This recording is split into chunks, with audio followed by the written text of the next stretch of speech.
Muchas gracias a todos por vuestra atención. Mi sincera felicitación a la Orden de Predicadores por estos 800 años que es camino, un camino hacia la luz, como lo que pretendo yo mostraros en estos minutos que se me acuerdan.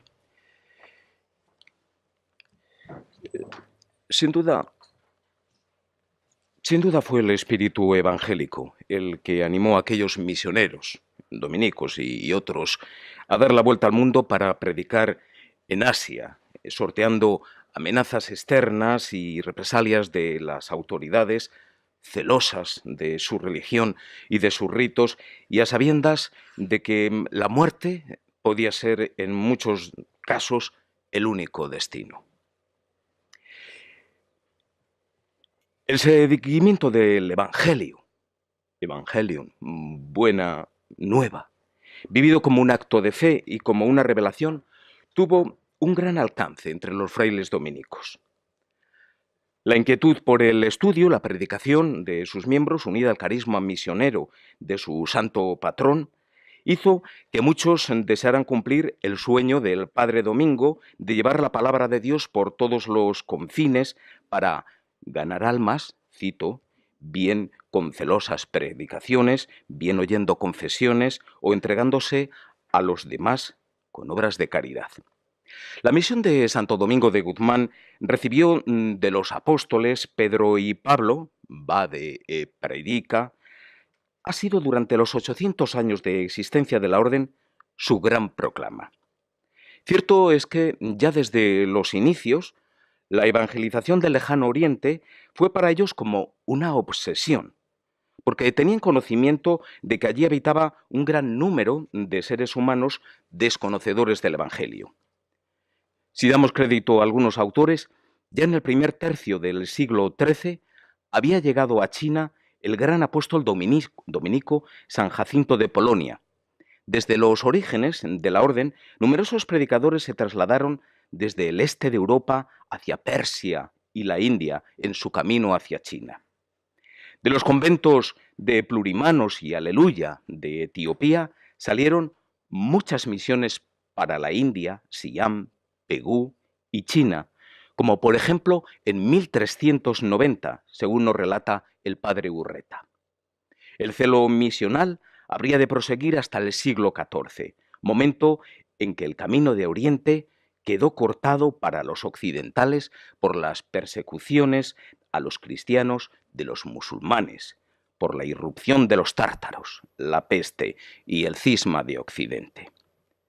China, pues, se presentaba a los ojos de los misioneros como el gran destino, y cierto es que los portugueses iniciaron también la ruta a través del Cabo de Buena Esperanza para llegar a estos territorios. Pero quizás lo más interesante para nosotros sea el encuentro de Catay, el encuentro con los españoles. Siguiendo en efecto otra ruta, los dominicos españoles, que ya llevaban tiempo en América, partieron de México a través del Pacífico y llegaron hasta Filipinas en 1581 y a Macao en 1587, encontrándose de esta manera en Catay con los hermanos de la Orden que habían seguido la ruta portuguesa.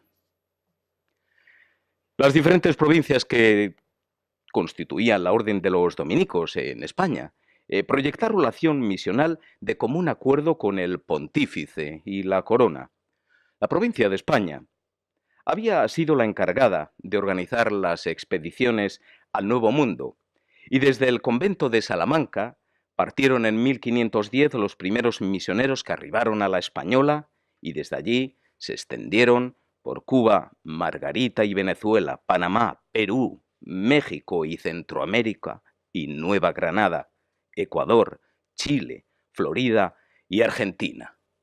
Y el deseo, varias veces frustrado, del rey Felipe II de lograr una ruta rápida y segura para llegar desde América a Oriente se hizo por fin realidad gracias a la expedición de Miguel López de Legazpi y de un agustino, Urdaneta. La conquista militar y religiosa de las islas Filipinas supondrá también el comienzo de la misión en el archipiélago y desde allí a Asia. Es un hecho importante para todos nosotros conocer lo que fue la constitución de aquella misión y sobre todo la creación de la provincia de Nuestra Señora del Rosario. En efecto, las gestiones del dominico, Fray Domingo de Salazar, primer arzobispo de Manila, permitieron que un grupo de 40 frailes de la Orden de Predicadores emprendieran rumbo a Filipinas desde la península para fundar esta provincia de Nuestra Señora del Rosario. Cierto es que las dificultades de la travesía dejaron muchas víctimas por el camino y pocos llegaron a Filipinas. Pero lo cierto es que consiguió fundarse esa provincia, que se aprobó en el capítulo general celebrado en Venecia en el año 1592, y vale la pena recordar las razones que aduce en su historia de la provincia a Duarte.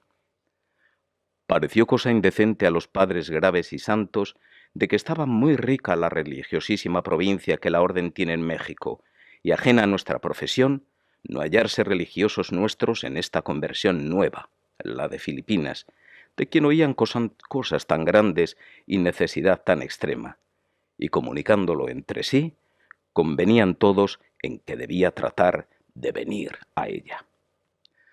Fueron muchos y célebres los misioneros de Filipinas. Desde Filipinas los dominicos se extendieron al extremo oriente, y ahorro quizás detalles porque los compañeros que me van a seguir van a hablar mucho y largo sobre su presencia en los territorios de Japón en el año 1602, en Taiwán en 1626, en China en 1631, en Tonquín en el año 1672. Lo que nos interesa también tener en cuenta ahora es el conflicto social y religioso que se va a plantear. En efecto, el emperador del Japón, Daifusama, que había cogido en un principio muy bien a los misioneros, comenzó a disgustarse abiertamente con ellos, porque predicaban y el pueblo atendía a la religión cristiana. Es cierto también que los comerciantes ingleses y los holandeses tuvieron mucha culpa en este cambio de actitud. En China, reinando Yuan Li, vicepresidente del Tribunal de Ritos de Nankín, presentó en 1615 a la corte una acusación contra los misioneros de quienes decía que aportaban al pueblo y a los letrados del culto de los antepasados y enseñaban una filosofía contraria a la de los grandes maestros chinos. Además, que eran inmorales, pues en las iglesias se juntaban hombres y mujeres. Un decreto imperial de 1617 condena al destierro a Macao a los astutos bárbaros, esto es, a los misioneros. La tenacidad de los misioneros hacía que ni siquiera en las cárceles dejaran de evangelizar. Al igual que otros religiosos, los dominicos no solo catequizaban a los carceleros, bien dispuestos, sino que además escribían cartas y relaciones que enviaban clandestinamente a Filipinas y a España, y que la mayoría de los casos han llegado hasta nuestros días. En los archivos de la orden hay un verdadero arsenal de documentos autógrafos que esperan también nuestra atención. Están redactados tanto en libertad como en prisión y constituyen las fuentes autorizadas para la historia de las misiones. Es interesante también tener en cuenta la relación de la orden con el poder político y con otras órdenes. Aunque las relaciones entre Iglesia y Estado estaban bien reguladas y solían ser tranquilas, los religiosos y las altas jerarquías de la corona vivieron en el siglo XVII momentos de tensión por presuntos abusos y violaciones de los derechos de los nativos por parte de los representantes de la nación. Los representantes de la corona, por su parte, afirmaban que los frailes no acataban las órdenes de las cédulas reales. En cuanto a la relación con otras órdenes, las disputas por el poder y la hegemonía eclesiástica en los siglos XVI y XVII se dejaron ciertamente sentir en el Extremo Oriente. Si dominicos y franciscanos, comprensivos, con posturas cercanas al iluminismo, alcanzar la perfección únicamente mediante la oración sin someterse a prácticas piadosas o rituales y el recogimiento, había creado ya una cierta tensión, los dominicos y jesuitas polemizaban acerca del papel de la libertad humana en relación con la gracia divina. Las tensiones entre las mismas órdenes en los territorios de Asia no fueron menos importantes. Permítanme que para introducirnos también en el tema que aquí nos reúne, recordemos el papel que el estudio y la formación en lenguas tenía entre los dominicos. Las constituciones de la orden han primado siempre el estudio y la predicación entre sus miembros. El capítulo de Burgos, de 1241, ya decretaba que los priores no debían poner impedimento alguno a los frailes que fueran aptos para el estudio. Y en el capítulo de Pamplona, de 1242, se atiende particularmente a los lectores o profesores y se señala que los priores de los conventos debían proveerse de los lectores necesarios y dar las mayores facilidades para su misión. En los colegios y monasterios incorporados a la universidad, había además canonistas, legistas, teólogos, médicos y también gramáticos, retóricos y griegos y a veces también hebraicos. Los misioneros tenían que aprender necesariamente las lenguas indígenas para poder evangelizar. Una vez aprendidas, emprendieron la labor de realizar artes, vocabularios y traducciones de textos religiosos. La labor lingüística de los misioneros sigue la tradición de Nueva España, de donde venían todos antes de llegar a Filipinas. Es interesante poner en contexto esta labor de aprendizaje de lenguas con la evangelización. Los dominicos fueron los primeros en hacer cumplir a los cristianos con los preceptos de la Iglesia, como oír misa los domingos y días de guardar, ayunar, confesar y comulgar. Fueron los primeros en administrar a las mujeres la extremaunción y los sacramentos, como el óleo y el crisma en el bautismo.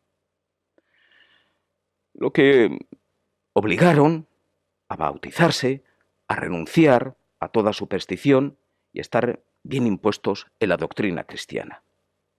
En esto también, quizás, eran diferentes a los hermanos de otras órdenes. Los misioneros conocían muy bien la Biblia y las obras de Santo Tomás de Aquino, donde hallaban argumentos para la predicación y las controversias. Y también consultaban las obras de Fray Luis de Granada y de Santa Teresa. Los dominicos contaban con indígenas que les servían como catequistas y como traductores, como Domingo Ibáñez de Erquicia, que fue ayudado en la misión por Francis Oyemón, un laico japonés que más tarde adquirió la condición de hermano cooperador dominicano. Para el mantenimiento de la misión era necesario reclutar individuos que constituyeran el clero indígena. El privilegio concedido por Alejandro VII para misiones de Extremo Oriente señalaba que para ser sacerdotes les bastaba estudiar un poco de latín, lo suficiente para leer el canon de la misa y las fórmulas de los sacramentos, sin que tuvieran necesidad de entender el sentido de las palabras. Haciendo uso de este privilegio, el padre Lowe se propuso nombrar a 4 o 5 indígenas de edad avanzada y en 1688 ordenó de sacerdotes a 3 jesuitas chinos que solo sabían leer el canon de la misa y las fórmulas de los sacramentos, permitiéndoles el rezo del oficio en lengua china. ¿Qué método seguían los dominicos? La misión, iniciada 8 décadas antes en América, sin duda permitió a la orden contar con mayor experiencia, esta vez para llevar a cabo la misión. El fracaso experimentado con los métodos de autoridad empleados ante los indígenas se reconsideró. También indagaron con más celo los fundamentos teológicos de las religiones preexistentes para lograr combatir de manera más eficaz sus efectos sobre la religión cristiana que se pretendía inculcar. Si el objetivo principal de la misión era anunciar a las naciones el nombre de Jesucristo y promover la fe, la misión debía tener en cuenta las diversas condiciones de los pueblos, grupos y hombres a quienes se dirigía. Aunque no se excluyera a nadie en el proyecto misional, ni se hiciera distinción ante grupos sociales, la atención a los niños, a los jóvenes, era fundamental para germinar la sociedad. La inocencia de estos les hacía más permeables a las nuevas ideas que se pretendía transmitir. Es importante, como describe esta imagen que tienen en pantalla, el efecto y el fenómeno de la inculturación y de la transculturación. El simple planteamiento de la evangelización de los indígenas implica a nivel religioso conocer una necesaria dignidad humana del otro, la dignidad del poder ser miembro de la comunidad cristiana.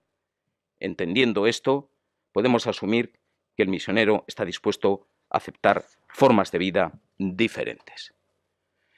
Es interesante también tener en cuenta qué percepción tenían de los indígenas y los indígenas de los misioneros. Pero esto lo verán ustedes escrito en la ponencia, porque ahora lo que nos interesa es ya la labor, presentar la labor que hicieron desde el punto de vista textual y que hemos podido recuperar a lo largo de toda una serie de obras escondidas en los conventos, sobre todo de los padres dominicos. Así es como queremos que se hace luz en nuestro camino. Por una parte, tenemos que tener en cuenta la labor ejercida en el ámbito de las crónicas y de los tratados de la orden. En pantalla tienen ustedes algunos ejemplos de esta labor que dio enormes frutos y que debemos también reconocer como elementos y técnicas también que tienen la traducción introducida dentro de su propia escritura. Las cartas y los informes, también como el de Francisco Varo, es un elemento también interesante para analizar la conducta traductográfica, así como los libros de vida cristiana, que tendrán ustedes tiempo de leer, las vidas de santos, las obras sobre la Virgen del Rosario, los tratados y comentarios, los catecismos y doctrinas, los sermonarios, los libros de canto, los confesionarios, los diccionarios y vocabularios, las artes y gramáticas, las obras científicas, las traducciones. Nos sorprendería simplemente ver esta, la primera, Ben-Simpocam, de 1590, precisamente de Juan Cobo. Pero tenemos que tener en cuenta que dentro de este ámbito de la traducción, muchas obras van a tener también dentro de su propia estructura elementos de traducción, porque van a constituir la aportación de los dominicos a otras obras previas que han leído. En definitiva, a las conclusiones a las que podemos llegar en este momento en el que ya se ha hecho la noche, es que los acontecimientos históricos y la posición complicada de la evangelización del siglo XVI y del XVII y las crisis posteriores no podrán nunca ignorar la contribución tan eficaz al mundo de las relaciones hispanoasiáticas de lo que es la aportación de los dominicos en Asia. Tenemos que también tener en cuenta que desde el punto de vista traductológico se impone una reflexión y una revisión sobre los textos y admitir que tras muchos escritos se encuentran también las pruebas de la traducción. La misión del Extremo Oriente fue un sueño, en efecto, donde los principios de la orden se hicieron realidad. La misión del Extremo Oriente llegó también a su ocaso en un momento también muy determinado, a partir sobre todo del siglo XVII.